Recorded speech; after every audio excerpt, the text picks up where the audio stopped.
Hallo allerseits, dies ist ein weiterer Teil von Autodoc-Video-Tutorials zum Ersetzen von Autoteilen. In diesem Video zeigen wir Ihnen, wie Sie Koppelstange auf Volkswagen Polo 4 selbst ersetzen können. Schauen Sie sich die Beschreibung unten für die Links zu unserem Webshop an, wo Sie die Ersatzteile kaufen können. Lösen Sie die Radhalterungsschrauben. Entfernen Sie die Vorderräder.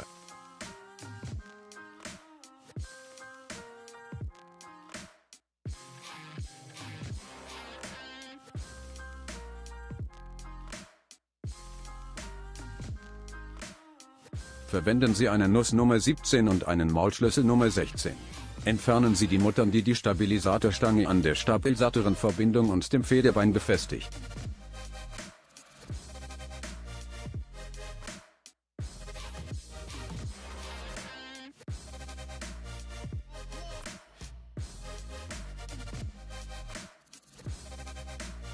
Entfernen Sie die Stabilisatorstange.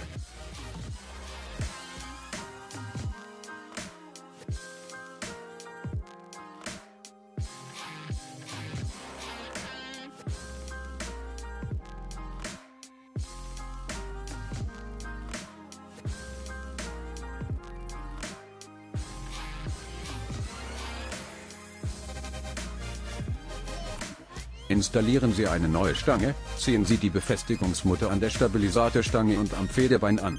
Verwenden Sie eine Nuss Nummer 17 und einen Maulschlüssel Nummer 16.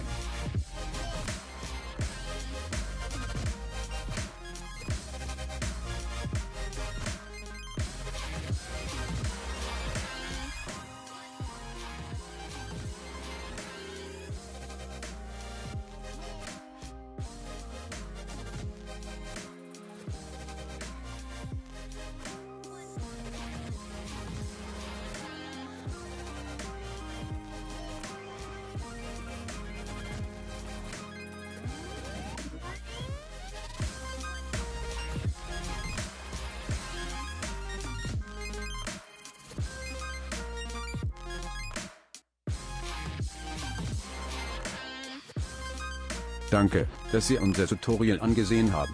Abonnieren Sie den Autodoc-Kanal und verpassen Sie keine neuen Videos. Wenn Ihnen dieses hier gefallen hat, drücken Sie den Like-Button und teilen Sie ihn mit Ihren Freunden. Einen schönen Tag noch.